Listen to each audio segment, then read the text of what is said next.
जय माता की, जय गुरुवर की। भारतवासियों, अभी आप पिछले 2 अक्टूबर से 3 अक्टूबर से लगातार देख रहे होंगे कि एक पंडोकर धाम में, पवित्र धाम में रहने वाला और या यूं कहे कि उस स्थान पर कब्जा करने वाला गुरु शरण शर्मा के बोल इतने बिगड़ गए कि ना चाहते हुए भी आज हम सभी लोगों को, समाज को जागृत होकर बीच में आना पड़ रहा है। वह हुआ कुछ इस प्रकार कि शक्तिपुत्र महाराज ने इसको ललकारा कि तुम जो इस प्रकार के पाखंड फैलाकर समाज को लूट रहे हो, यह लूटना बंद करो। यह तिलमिला गया, मानो जैसे इसके जमीन के पैरों के नीचे से जमीन फिसल गई। यह बौखला गया क्योंकि इसके पास तप तो था नहीं, शक्ति तो थी नहीं। यह केवल लोगों को मूर्ख बना रहा था और उन्हें लूट रहा था। तो यह बड़बड़ाने लगा और भाइयों बहनों, यह इतने अपशब्द बोलने लगा कि एक संत एक गद्दी पर बैठकर इस प्रकार के वचन कह सकता है, यह आदमी सोच भी नहीं सकता। जो आदमी सुनता है वह चौंक जाता है कि यह संत है या राक्षस है। ये कहते हैं कि जो बात का नहीं वो बाप का नहीं। पंडोकर सरकार, गुरु शरण शर्मा, हमें जरा बताओ कि बाप का कौन नहीं है। अभी कुछ महीनों पहले तुमने बागेश्वर सरकार के खिलाफ आवाज उठाई और जब तुम दोनों की साठगांठ हो गई, एक साथ बैठ गए, चोर चोर मौसेरे भाई हो गए, तब तुम क्या कहने लगे कि ये तो हमारे छोटे भाई हैं। तो तुम पहले झूठ बोल रहे थे कि बाद में झूठ बोल रहे हो? कौन सी बात पर अटल हो, सिद्ध करो। दूसरी बात, तुमने शक्तिपुत्र महाराज पर ढेरों आरोप लगाए, एक तथाकथित पुस्तिका उठाकर उसमें लिखे हुए बातों को सिद्ध मानकर, और तुमने उन पर आरोप लगाना चालू कर दिए। और जब तुमसे कहा गया कि जो आरोप तुमने लगाए हो उन्हें सिद्ध करो, तो तुम क्या कहने लगे? मांस की जीभ है, पलट जाती है कभी भी। तो अब बताओ, बाप के तुम हो या किसी और के हो? क्योंकि तुम्हारी बात में तो दम दिख नहीं रही। तीसरी बात, जब एक विधायक महिला आपके यहाँ पहुंची तो उन्होंने पूछा कि मुझे हराया किसने, तो आप क्या कहने लगे कि आपकी पार्टी जो वर्तमान पार्टी में है उसी का एक बड़ा नेता जो आपके क्षेत्र का है उसने आपको हराया है। और जब जनता और समाज सवाल उठाने लगी कि ये फलाने मंत्री की कह रहे हैं, तो आप पलट गए। आपने कहा नहीं नहीं, हमने ये नहीं कहा था, हमने ये कहा था। कब तक पलटोगे? कब तक तुम्हारी ये मांस की जीभ पलटेगी? और ये किस शास्त्र में लिखा हुआ है कि एक वेद वक्ता एक पीठ पर बैठकर बालाजी महाराज पवन सुत हनुमान का नाम लेकर और समाज को इस प्रकार से झूठा बोल बोलकर और बरगलाना शुरू करेगा? तुम्हारी किन बातों पर विश्वास किया जाए? तुम इतने पवित्र धाम पर उस पवित्र गद्दी पर बैठकर इस प्रकार की अनर्गल बातें करते हो। किस शास्त्र में लिखा हुआ है कि मांस की जीभ पलट जाती है? शास्त्रों में तो लिखा हुआ है कि जिस प्रकार तीर से निकला हुआ बाण वापस नहीं होता, उसी प्रकार ऋषियों के मुंह से निकली हुई बाणी कभी वापस नहीं होती। क्या तुम ऋषि हो? तुम संत हो? तुम अपने आप को पंडोकर सरकार कहते हो? क्या तुम उस लायक हो? यह जवाब दो। आज समाज तुमसे पूछ रहा है, क्योंकि तुम्हारा जीवन राक्षसों की तरह है।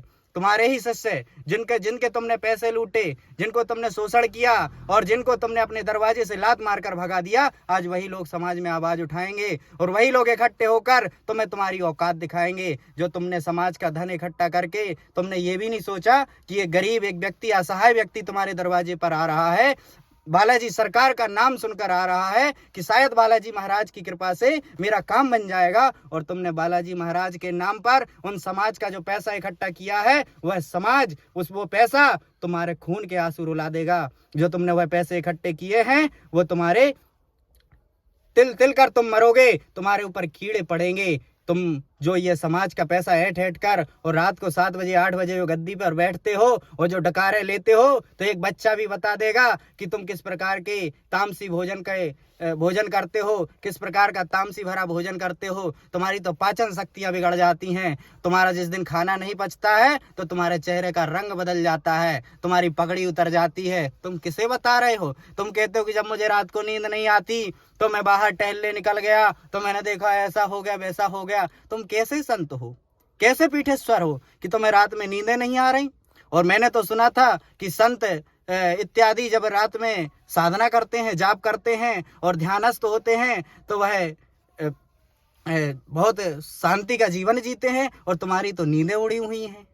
तुम कुछ नहीं हो, तुम भूत प्रीतों के माध्यम से समाज को भ्रमित कर रहे हो, और जो तुमने समाज का धन इकट्ठा किया हुआ है उसका जवाब भगवती मानव कल्याण संगठन एक एक करके पूछेगा, तुम्हारी कौड़ी कौड़ी का हिसाब लेगा। और समाज, जो मेरे भाई बहन, ये देश के वासी इस वीडियो को देख रहे हैं, उनसे भी मेरा करबद्ध निवेदन है कि यदि आप पंडोकर सरकार के धाम गए हो और गुरु शरण शर्मा से मिले हों और वहां पर आपका भी अगर शोषण हुआ है तो समाज के बीच में आइए, अपनी बात को रखिए और बताइए कि उसने आपको अभी किस प्रकार शोषण किया है। और यदि आप जाने वाले हैं तो मैं आपको मना नहीं कर रहा, लेकिन आपको सचेत कर रहा हूं कि उस स्थान के बारे में पहले अच्छे से जांच परख लेना। ये लोग क्या करते हैं कि यूट्यूब के माध्यम से, इंस्टाग्राम के माध्यम से और फेसबुक के माध्यम से इतना प्रचार प्रसार कर देते हैं कि वही दिखते हैं, उसके अलावा और दूसरी कोई चीज़ नहीं दिखती। अगर वहाँ पे कोई विरोध भी करना चाहता है तो इनके साथ साथ गनमैन और सैकड़ों से ऐसे जो सैलरी पर रहते हैं, इसने खुद अपने मुख से माना है कि मैंने सैलरी देता हूं, ये सैलरी पर रहते हैं। वहाँ पर जो कोई विरोध करता है तो उनको उठा के ये बाहर दरवाजे पे पटक जाते हैं। और इस प्रकार से अगर तुम लूटते रहे, और एक बात और याद आ गई, आप कहते हो कि मैं बजरंगबली, वीर बजरंगबली का भक्त हूं, पवन सुत हनुमान बालाजी का भक्त हूं, और 7 गनमैन रखते हो। क्या हनुमान जी पर भरोसा नहीं है?